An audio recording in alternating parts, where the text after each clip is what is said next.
Hello everyone, welcome to code mentors. मैं आपका code mentor JP sir. हम सी programming के डिस्कशन कर रहे हैं और ऑपरेटर का डिस्कशन कर रहे हैं। हमने ऑपरेटर्स का शुरुआत किया था arithmetical operator, increment decrement operator, relational operator, logical operator, bitwise operator, bitwise shift operator और हमने असाइनमेंट ऑपरेटर देखा। तो हमने इस असाइनमेंट ऑपरेटर जो हमारा प्रीवियस वीडियो था वहां तक हमने असाइनमेंट का लगभग सारा कवर कर चुका है। अब हमारा एक आखिरी असाइनमेंट आता है, ऑपरेटर आता है। वो ऑपरेटर है कंडीशनल ऑपरेटर। हमने अब तक जो देखा बाइनरी और यूनिटरी ऑपरेटर्स देख लिया। अब ये जो हमारा कंडीशनल ऑपरेटर है वो एक टर्नरी ऑपरेटर है, वो हमारा ये फाइनल ऑपरेटर है और ये इसके बाद हम स्टेटमेंट में मूव करेंगे। तो चलते हैं बिना देर किए हुए। ऐसा कंडीशनल ऑपरेटर क्या होता है, टर्नरी ऑपरेटर, इसके बारे में हम बात करते हैं। कंडीशनल ऑपरेटर ऑपरेटर ठीक है कि कंडीशनल ऑपरेटर होता क्या है।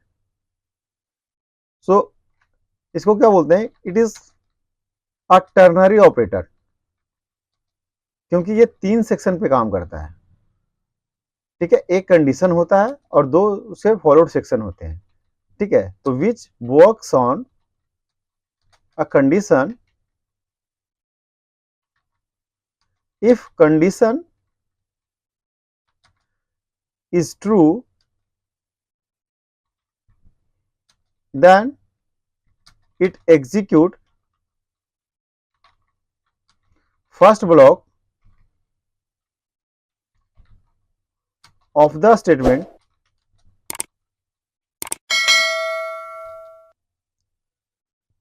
okay. If condition is false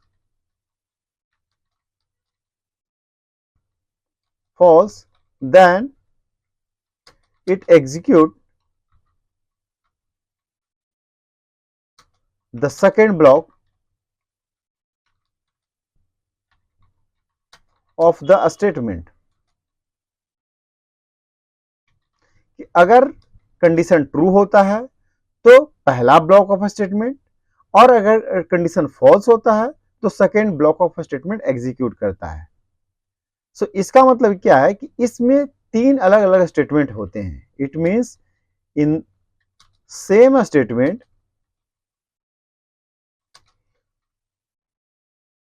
we will have we will have 3 different section। कौन कौन सा सेक्शन, कंडीशन, ओके, कंडीशन को हम क्वेश्चन मार्क उसके बाद लिखते हैं। उसके बाद फर्स्ट स्टेटमेंट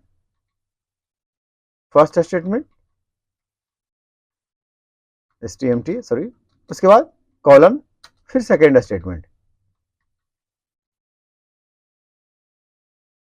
ऐसा ये हमारा स्टेटमेंट होता है। इट वर्क्स कैसा काम करता है, as an alternate of if statement, if else statement.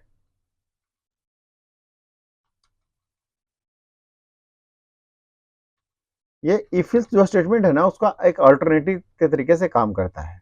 क्या सिंटैक्स होता है, तो सिंटैक्स ऐसा होता है जो हमने अभी लिखा था ऊपर, वो सिंटैक्स ही था हमारा। ये सिंटैक्स इसका ऐसा होगा कि सबसे पहले हम क्या लिखेंगे, condition,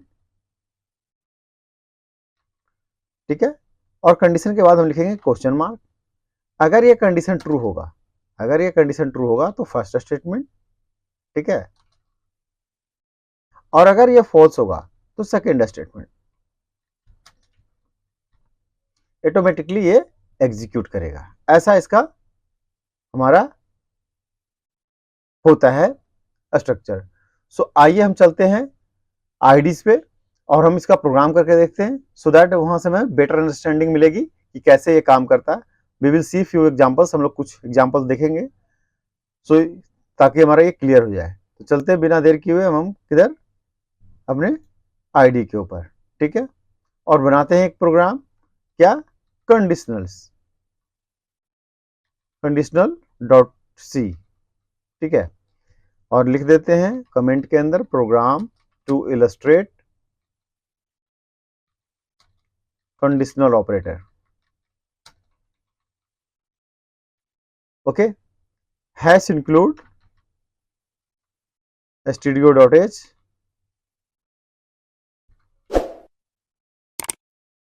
void main, okay, then we will write what two variable we are taking a और b, हम लोग दो वेरिएबल ले रहे हैं, दोनों को में एक मैसेज पास कर देते हैं ऐसा कुछ कि enter the value for a and b। Okay, आप दो वैल्यू इंटर करो, स्कैन कर लेते हैं, इंटीजर वैल्यूज लेंगे, %d, दो वेरिएबल है, two times, and first address of a, second address of b. एम% को हम एड्रेस ऑफ बोलते हैं, M%A M%B। ओके, अभी हम इसमें लगाते हैं कंडीशनल ऑपरेटर। क्या लगाते हैं? Conditional operator. तो ये जो कंडीशनल ऑपरेटर हम लगाएंगे वो क्या ऐसा है कि A ग्रेटर देन B, अगर ऐसा है तो जो हम इनपुट करेंगे, अगर ऐसा है तो क्या करो, प्रिंटफ क्या A इज ग्रेटर, और ऐसा नहीं है तो क्या लिखो, प्रिंटफ B इज ग्रेटर। ठीक है, क्या है? B ग्रेटर है, सिंपल हो गया। सो आपको इफ एल्स लिखने से अच्छा क्या है, सिंगल लाइन कंपोजिशन में आपको एक निकाल के दे रहा है, एक बड़ा है या बी बड़ा है। चलते हैं टर्मिनल पे और हम इसको पहले प्रोग्राम को कंपाइल करते हैं। कंपाइल करने के लिए हम लिखते हैं जीसीसी, उसके बाद फाइल का नाम, हमारा इस फाइल का नाम क्या है, conditional dot C.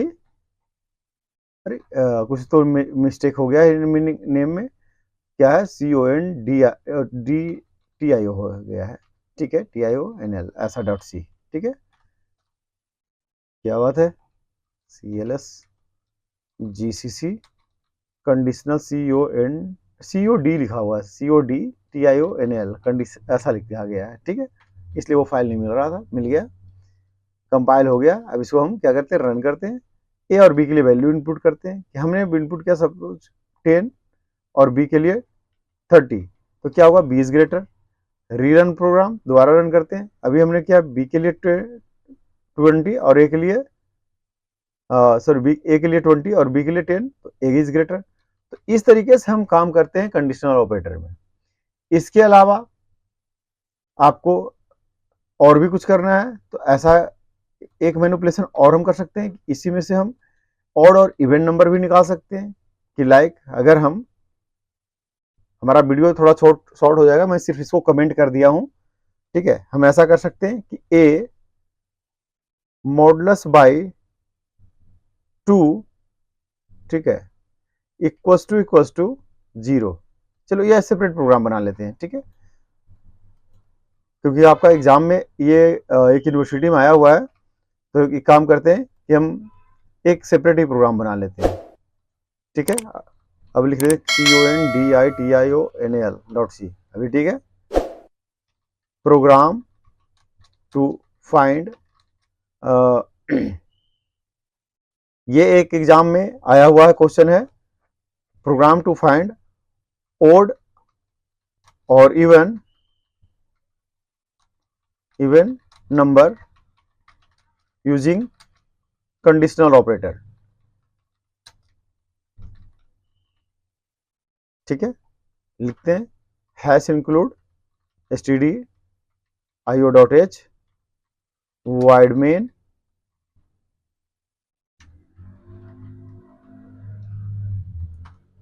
int a, कोई भी एक नंबर ए ले लो, नम ले लो, कुछ भी ले लो, नम ले लिया। ठीक है, printf enter the number to be check होने के लिए नंबर इनपुट करो। ठीक है, इसको स्कैन कर लेंगे, क्या, scan of %d address of num, okay. अब हम इसका कंडीशन लगाएंगे क्या कि num modulus by 2 equals to 0।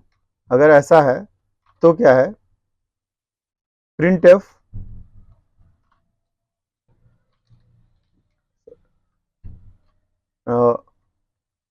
Number is num b या नंबर इज इवन, ओके। नहीं तो ऐसा नहीं है तो प्रिंट एफ क्या नंबर इज ओड, ठीक है। कि अगर 2 से डिवाइड हो रहा है तो इवन नंबर है, नहीं तो ओड नंबर है, और इसे हम क्लोज कर देंगे, ठीक है। चलते हैं GCC CONDITIONL.c, अरे फिर क्या हो गया, स्पेलिंग मिस्टेक, .c, ठीक है। कंपाइल हो गया। अब इसको रन करते हैं। हमने डाला 5, बोला ओड नंबर है, रीरन प्रोग्राम, हमने डाला 10, बोला इवन नंबर है। इस तरीके से आपको इतना छोटा सा प्रोग्राम आया था करने के लिए। तो जो भी स्टूडेंट ने ये क्वेश्चन भेजा था, मैं आपको सोल्यूशन भेज दिया इसी ट्यूटोरियल के माध्यम से। ऐसे ही आप लोग क्वेश्चन भेजते रहें, मैं आपको सोल्यूशन ऐसे ट्यूटोरियल के माध्यम से देता रहूंगा। आपको वीडियो अच्छा लगे लाइक करें, सब्सक्राइब करें, और क्वेश्चन कमेंट करके पूछें, दोस्तों में शेयर करें। मिलते हैं अब अगले सेक्शन में, हम स्टेटमेंट की बात करेंगे, वो और भी रियल टाइम एग्जाम्पल्स कैरी करेगा, और भी इंटरव्यू क्वेश्चंस और भी एग्जाम क्वेश्चन उसमें हम कैरी करेंगे। तो मिलते हैं नेक्स्ट वीडियो में, अब तक अपना ख्याल रखें। Keep watching. जय हिंद, जय भारत।